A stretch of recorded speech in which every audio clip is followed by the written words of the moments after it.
Cerita bermula dengan memperlihatkan seorang pria berwajahkan tampan namun playboy bernama Tang. Dan terlihat saat itu dirinya sedang bersama seorang wanita, namun ketika Tang sedang asik-asik indehoyan, tiba-tiba handphone Tang berbunyi. Ternyata telepon itu dari salah satu pacarnya yang bernama Jian dan dirinya ingin bertemu dengan Tang.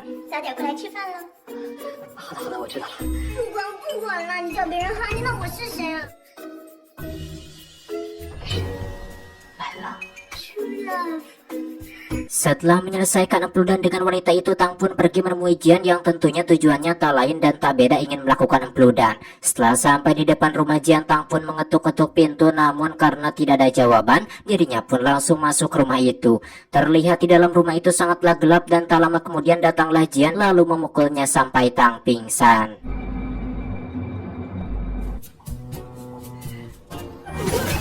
Saat tersadar, Tang pun kaget karena ternyata dirinya sudah berada di gurun pasir dalam keadaan hanya memakai celana pendek saja, dan Tang pun merasa heran dengan apa yang sudah terjadi padanya. Kemudian dirinya menemukan 4 foto wanita dari dalam sakunya yang ternyata mereka adalah sahabatnya. Jadi ternyata wanita-wanita yang dipermainkan oleh Tang selama ini adalah sahabatnya sendiri dan mereka mengetahui, dan itulah sebabnya mengapa Jian memukul Tang. Rupanya Jian bersama teman-temannya telah merencanakan untuk membuang Tang ke gurun pasir.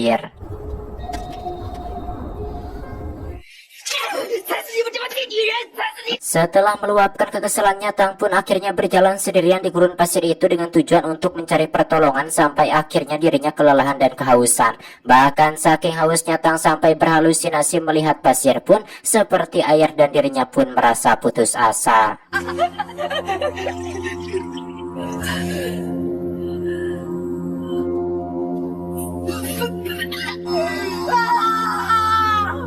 Ketika Tang sedang berputus asa, tiba-tiba datang sekelompok wanita dengan pakaian kuno. Melihat itu, Tang langsung menghampirinya dan dengan begitu lancangnya dirinya membuka masker wanita yang ada di atas kuda. Atas perbuatan yang kurang ajarnya, Tang pun dipukul sampai pingsan oleh pengawalnya, yang ternyata wanita yang ada di atas kuda itu adalah Thalia, ratu dari suku Haliba. Kemudian Tang pun dibawa ke sukunya.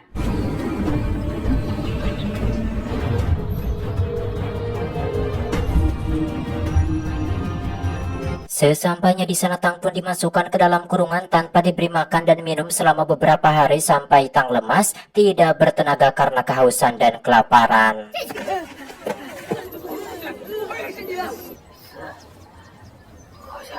Suatu ketika tiba-tiba datang seorang pria yang memberikannya makan, dan pria itu bernama Profesor Zhang, yang ternyata dirinya juga bernasib sama seperti Tang dan sekarang dirinya dijadikan budak empludan oleh Ratu Haliba. Lalu Profesor Zhang juga memberitahu bahwa esok malam akan ada upacara pemilihan korban, dan jika Tang tidak mau terpilih jadi korban, maka dirinya harus berpura-pura menjadi orang yang tidak waras.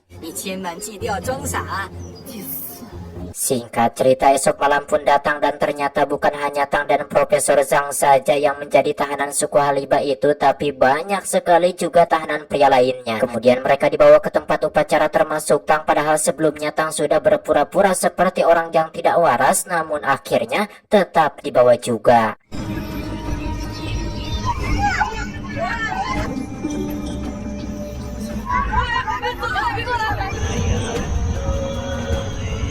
Acara pengorbanan pun dimulai, kemudian satu persatu pipa para tahanan pun diperiksa dan setiap pipanya yang kecil dipotong hingga tibalah giliran Tang. Namun saat diperiksa ternyata pipanya Tang besar dan akhirnya Tang terpilih menjadi suaminya sang ratu dan dijadikan budak empludan. Kemudian Tang pun langsung masuk ke kamar ratu, namun di sini Tang sangat agresif membuat ratu menjadi tidak menyukainya. Karena hal itu, Tang pun ditangkap oleh pengawalnya sang ratu dan disiksa.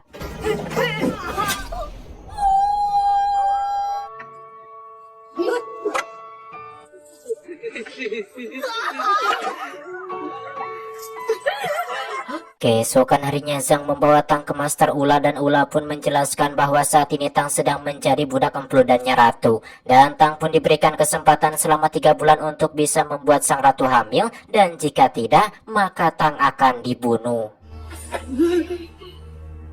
如果没有让我们的女王怀孕的话，是死亡。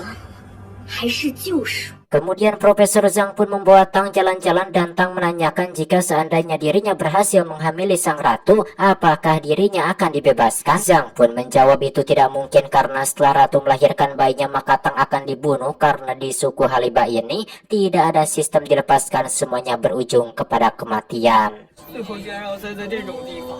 放轻松一点呐、 Kemudian Profesor Zhang membawa Tang ke sebuah pasar yang berada di suku Haliba. Namun di pasar ini berbeda dengan pasar pada umumnya. Di sini yang dijual budak-budak pria dan terlihat sudah banyak wanita yang sedang menawar untuk menjadikan pemuas nafsu mereka. 这里奴隶个个听着，他这么瘦，2个白菜了。一个一个来。 Dan terlihat di sana sempat terjadi keributan karena ada dua wanita yang menginginkan satu pria yang sama hingga akhirnya mereka berdua memutuskan untuk bertarung sampai mati. Dan tentunya yang hidup keluar sebagai pemenang. 不知道你说的那些文明是不是懦夫之间的游戏？来决定胜利手吧！ Suatu malam tangan kanan sang ratu bernama Aima melaporkan kepada sang ratu bahwa salah satu suku yang bernama suku Tesda telah berani mencoba mendekati kawasan kekuasaan mereka dan Aima meminta izin untuk menyerang. Namun ratu melarangnya karena dirinya tidak mau ada peperangan. Kemudian setelah itu sang ratu kepalanya merasa pusing. Tang yang melihat hal itu mendekatinya dan mengatakan bahwa dirinya bisa mengobati kepala ratu yang sakit. Lalu Tang pun memijat kaki sang ratu dan ratu pun merasa enakan. Kemudian sang ratu pun menawarkan permintaan kepada Tang, lalu Tang pun meminta rumah dan sang ratu pun memberikannya. Keesokan harinya Tang dan Profesor Zhang pun membersihkan rumah yang diberikan ratu dan mereka berdua akan menjadikan rumah itu sebagai tempat salon untuk suku Haliba, yang mana tujuan mereka adalah agar bisa lebih dipercaya oleh suku Haliba, dan jika mereka telah dipercaya itu akan membuat mereka mudah untuk kabur dari tempat ini. Dan ternyata tempat yang mereka buat sangat disukai oleh penduduk wanita di sana disebabkan Tang dan Profesor Zhang berhasil mendandani seorang wanita yang awalnya Jore patut menjadi cantik.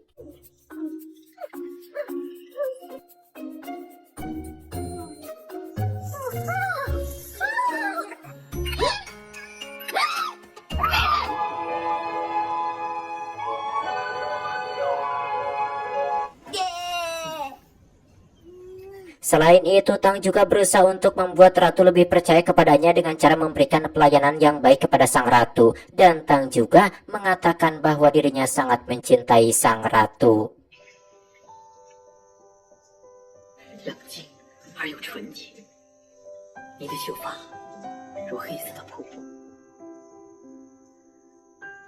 就像命中的仙女一样，一见钟情。 Namun ketika mereka sedang mengobrol tiba-tiba terdengar suara dari luar yang memanggil sang ratu, yang ternyata ada salah satu anak dari suku Haliba yang masuk ke dalam sumur dan anak itu pingsan. Melihat hal itu Tang pun menawarkan diri untuk mengobatinya, namun wanita-wanita di sana melarangnya, tapi sang ratu memberinya kesempatan dan Tang pun berhasil mengobati anak itu, membuat orang-orang di sana suka padanya. Hingga setelah itu sang ratu pun mengajaknya empludan. Bahkan keesokan harinya banyak wanita di sana memberikannya kalung bunga sebagai ucapan terima kasih.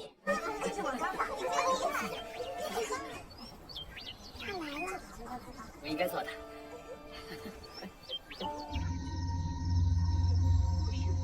Suatu malam ada seorang budak suku Haliba yang memasukkan racun ke dalam sumur dengan tujuan agar penduduk di sana semuanya mati dan dirinya bisa segera kabur dari tempat itu. Di waktu yang sama Tang dan Zhang merencanakan bahwa mereka akan kabur esok di saat ratu dan prajuritnya pergi melihat ke perbatasan. Singkat cerita, pagi pun caang. Di mana saat itu ratu dan prajuritnya pergi ke perbatasan dan terlihat di sana Tang juga ikut bersama mereka. Namun tiba-tiba di tengah jalan mereka diserang oleh suku Tesda sehingga prajurit sang ratu ada yang mati dan itu membuat mereka harus mundur kembali. Di sini saya menjelaskan kalau suku Tesda itu penduduknya laki-laki semua. Oke, kan? Lanjut. Untungnya saat itu Tang berhasil menyelamatkan sang ratu, namun mereka terpisah dari prajuritnya dan akhirnya mereka pun bermalam di sebuah gua. 哦，对了，今天袭击我们的是谁啊？你干嘛不逃跑？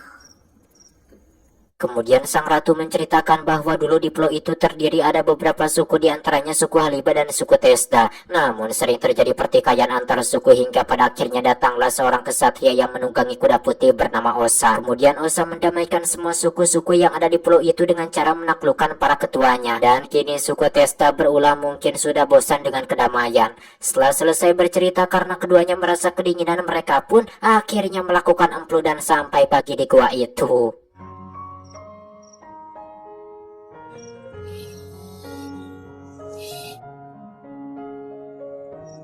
来，悠着，来。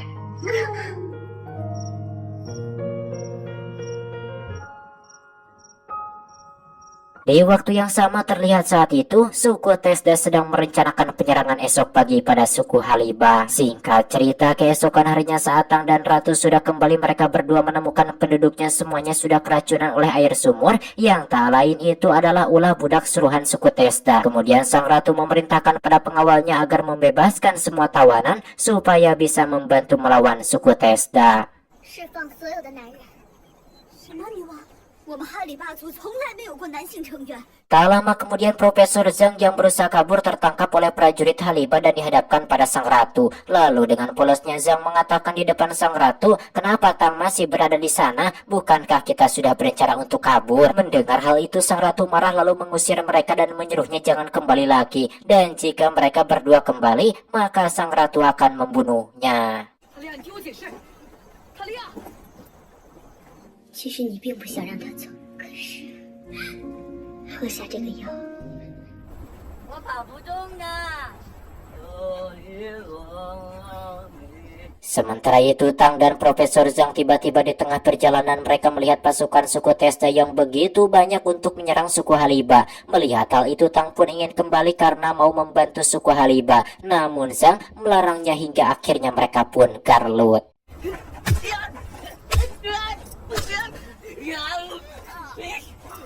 Tak lama kemudian suku Testa pun sampai di suku Haliba dan langsung menyerang memporak-porandakan suku Haliba. Dan akhirnya suku Haliba kalah karena kalah jumlah.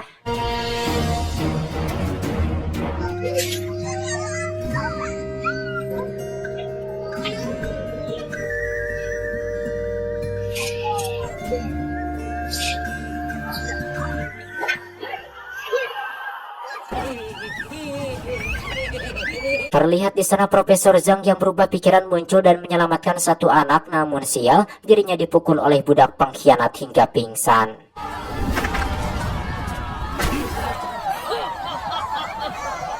Terlihat saat itu ketua dari suku Testa mendatangi Ratu Thalia. Melihat itu Master Ula mencoba mengelabui ketua suku Testa, tapi dirinya gagal dan malah dihajar.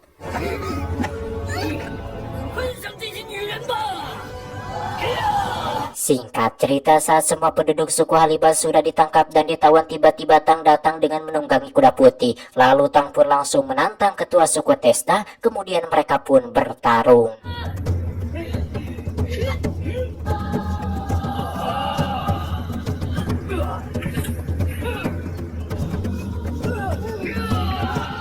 Namun Tang kewalahan hingga bebek belur karena memang dirinya bukan ahlinya dalam berkelahi, melainkan hanya pandai mempermainkan wanita dan empludan. Meski begitu, tapi akhirnya Tang bangkit dan berhasil mengalahkan ketua suku itu.